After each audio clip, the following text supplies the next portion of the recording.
On the news, President Tinubu vows to end Nigeria's over-reliance on borrowing for public expenditure.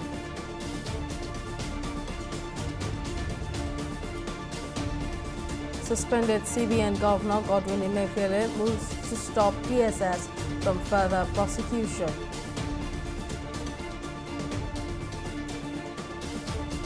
And ahead of a West African Coalition summit in Abuja on Thursday, Presidency says military intervention in Niger not ruled out.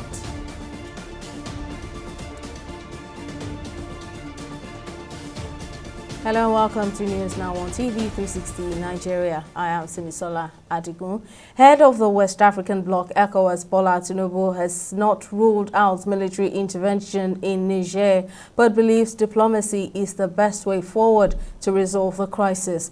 Tinubu's spokesman, Ajuri Ngelale, revealed this on Tuesday, adding that Tinubu had weighed in for the first time since the soldiers behind the coup in Niger defied the bloc's 7-day deadline to reinstate elected President Mohamed Bazoum or face the possible use of force.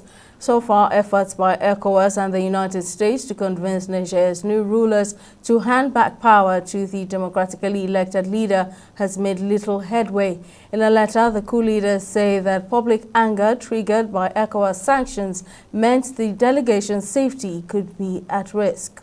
With the threat of a military intervention, the economic consequence of a possible regional war looms, calling to question Nigeria's ability to afford a war.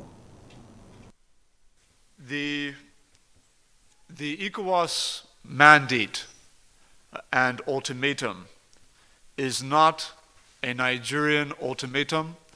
It is not a Nigerian mandate. And the office of His Excellency President Bola Ahmed Tinubu, also serving as the chairman of ECOWAS, seeks to emphasize this point due to certain domestic and international media coverage tending toward a personalization of the ECOWAS's sub-regional position to his person and to our nation individually. It is because of this that Mr. President has deemed it necessary to state unequivocally that the mandate and ultimatum issued by ECOWAS is that of ECOWAS's position. While His Excellency President Bola Ahmed Tinubu has assumed the ECOWAS chairmanship, the position of ECOWAS conveys the consensus position of member heads of state. His Excellency President Bola Ahmed Tinubu, in his capacity as the chairman of ECOWAS, has been unequivocal in his position that diplomacy is the best way forward. In representing the consensus position of the ECOWAS heads of state, he has communicated clearly that he, along with his colleagues in the bloc, would prefer a resolution that was obtained through diplomatic means, through peaceful means, rather than any other. And that will be a position that is maintained going forward, pending any other resolution that may or may not result. Earlier, I spoke with economic experts and the CEO Center for the Promotion of Private Enterprise, Muda Yusuf. I began by asking him what implications a military intervention in Niger by President Bola Tinubu's led ECOWAS would have on Nigeria. We know that the macroeconomic environment is currently very fragile. Our exchange rate is extremely weak and volatile. Our reserves are weak. Our balance of payments position is also very fragile. So if we embark on any military action, it will weigh heavily on our external sector. I'm talking now about our balance of payments, our reserves, and our exchange rate. I say this because prosecution of a war is highly foreign exchange intensive. What it will take are not domestic currency, it's going to be largely foreign currency. And if you have to continue to commit resources to it, then it will take a huge toll on both our reserves and our currency position. And we are just still struggling with the volatility in our foreign exchange markets. So it will not be in our interest, to embark on that kind of operation at this time.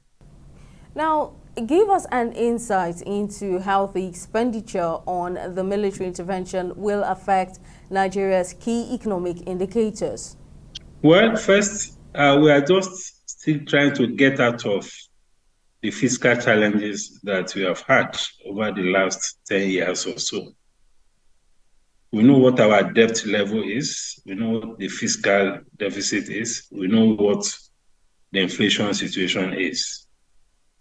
Any attempts to go out of our way to incur additional expenditure, because if you go to war now, we'll be looking at spending maybe additional $2 to $3 billion annually. And for an economy that is grappling with high fiscal deficit, high debt burden, that will further exacerbate our fiscal situation. The debt level is likely to increase further. The fiscal deficit is likely to increase. And the moment these variables begin to point northwards, then what we're likely to see is the effect on the macroeconomic environment in terms of, first, we're likely to see a further depreciation in our exchange rates. We are likely to see a further depreciation or depletion in our reserves. That, of course, is not a good thing. And we're also likely to see a much higher inflationary pressure, because the higher your deficit, the higher the likelihood that the inflationary pressure will begin to aggravate or increase. That was Muda Yusuf, the CEO Center for the Promotion of Private Enterprise, speaking on the implications a military intervention in Niger by President Bola Tinubu's led ECOWAS would have on Nigeria. Moving on, President Bola Tinubu has pledged his readiness to break the vicious cycle of over-reliance on borrowing for public spending and the resulting burden of debt servicing it places on the management of Nigeria's limited revenues.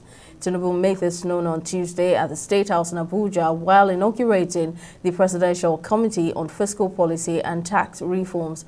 He mandated the committee to improve the country's revenue profile and business environment as the federal government moves to achieve an 18% tax to gross domestic product ratio target within 3 years. There are more details in this report. For the longest time, Nigeria's tax system has been confronted with a myriad of issues and challenges, such as a multiplicity of taxes, non-availability of database, tax touting, a complex nature of the Nigerian tax laws, amongst many others. To rectify this situation, President Bola Tinubu has inaugurated this Presidential Committee on Fiscal Policy and Tax Reforms. The committee is expected to deliver a schedule of quick reforms that can be implemented within 30 days. Critical reform measures should be recommended within 6 months, and full implementation will take place within 12 months. Acknowledging Nigeria's current poor standing in the tax sector, President Tinubu said the country still faced challenges in areas such as ease of tax payment and tax to GDP ratio, which lagged behind Africa's continental average. The committee has been established to address the broad physical challenges facing our economy.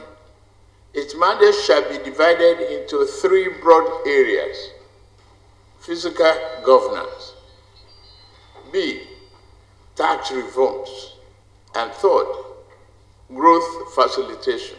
Speaking at the occasion, the chairman of the committee, Taiwo Oyedele, disclosed that Nigeria loses about 20 trillion naira annually to gaps existing within its tax system.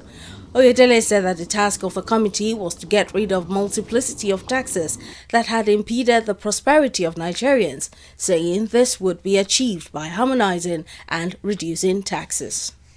We must be committed to establishing a conducive policy environment to attract global and local businesses and position our nation as a hub for research and development, technology and innovation, headquarters location, financial and shared services center for the continent.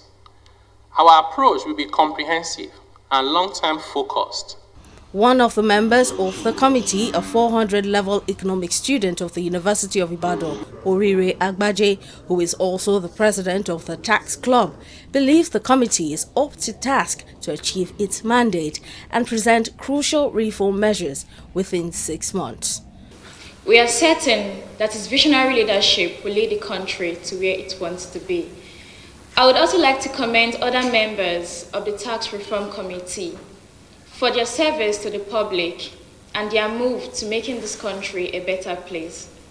To other citizens of Nigeria, I would like to say thank you to everyone for their support thus far to Nigeria, and I would like to assure them that this country will be where we want it to be. Primary health care, electricity access, rural roads, those are things that what we look forward to a day where Nigeria is fully financing those from its own government resources. And so I would love to see a day where the work of this committee lays the foundation for making our financing redundant. While expressing optimism about the president's move, the committee said it instilled hope that taxes would be fairly charged and that the revenue generated would be invested in enhancing the business environment, fostering competitiveness, and attracting foreign investment. Simisola Adigun, TV 360 News. The suspended governor of the Central Bank of Nigeria, CBN, Godwin Emefiele, has instituted a suit to halt his further prosecution over alleged illegal possession of firearms by the federal government. In a move to prevent charges related to illegal firearms possession and ammunition, Emefiele is also requesting the Federal High Court in Lagos to discharge him from all offences preferred against him by the Department of State Services, DSS. Through his legal team, headed by Joseph Daudu, Emefiele filed an application before the court in Lagos seeking the release before Justice Nicholas Owebo. In his application, Emefiele urged the court to put a stop to all ongoing proceedings related to the charges until the government complies with the court's bail ruling issued on July 25, 2023. Former Minister of State for Petroleum Resources Timipre Silva has commended the steps taken so far by President Bola Tinubu, especially the removal of fuel subsidy. Speaking to State House correspondents after a closed-door meeting with the president, Silva said what the president has so far done shows how well he means for Nigeria. He added that Bayelsa State is ready to collaborate with the federal government in a bid to achieve the set agenda for development. For a long time, every administration, every government in Nigeria have been trying to to remove the fuel subsidy.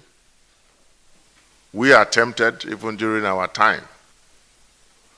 And it was actually part of the campaign of every presidential election in the previous election, in the past election. But for Mr. President to have achieved this feat on the first day of his presidency is quite commendable.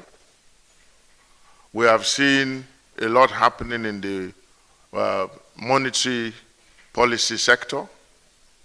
We also commend him for what he's doing, and I thought it was very important that some of us will see him and let him know the great things he's doing. For the first time in Nigeria, states and federal government were to share 1.9 trillion. It's unprecedented. I believe that we are on the verge of a turnaround, an economic turnaround in this country. The Commandant General of the Nigeria Security and Civil Defense Corps, Ahmed Audi, has restated the commitment of the Corps to maintain a sustained fight against illegal bunkering, pipeline vandalism, and other criminal elements in the country. The Commandant General underlined his commitment at the second NSCDC Commandant General's Conference in Abuja, while calling on state commandants to rejig and re-energize their anti-vandal and intelligence units to effectively check the excesses of economic saboteurs. Audi further emphasized the importance of working in synergy with other security agencies to effectively tackle the emerging security threats.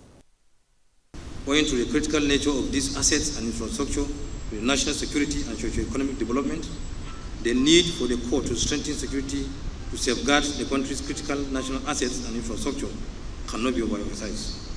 As a lead agency, we should continue to take proactive and pragmatic steps through covert and overt operations, discreet investigation and intelligence gathering to track down those who engage in acts capable of undermining the security and integrity of our collective patrimony. It is against this backdrop that I want to charge you to intensify patrol, monitoring, and surveillance of critical national assets and infrastructure in all formations across the country, including the FCT, to guard against oil theft, vandalism of infrastructure, violent attacks, and/or sabotage. This is without prejudice to the string of successes the Corps has recorded in this regard. We'll take a break here, but still to come, Tobi Amoson missing as the Athletics Federation of Nigeria releases World Championships list. We'll bring you details when we return.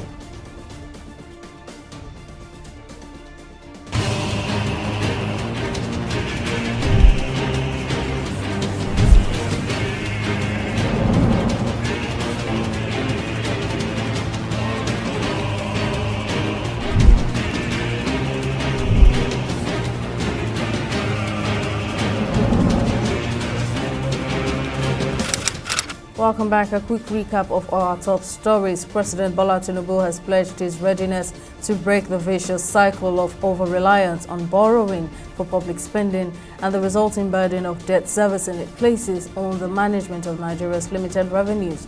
Tinubu made this known on Tuesday at the State House in Abuja while inaugurating the Presidential Committee on Fiscal Policy and Tax Reforms.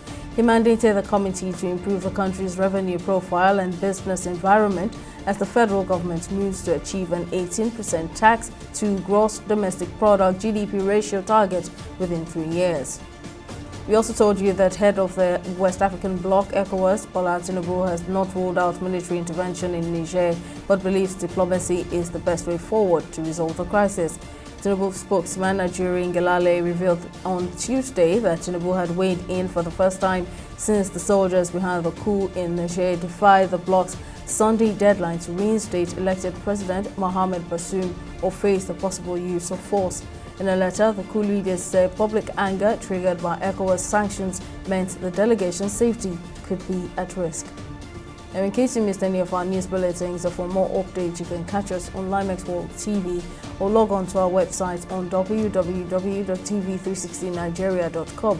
You can also follow us on our social media platforms on Twitter, Instagram, and YouTube at TV360 Nigeria, on Facebook or at TV360 Online.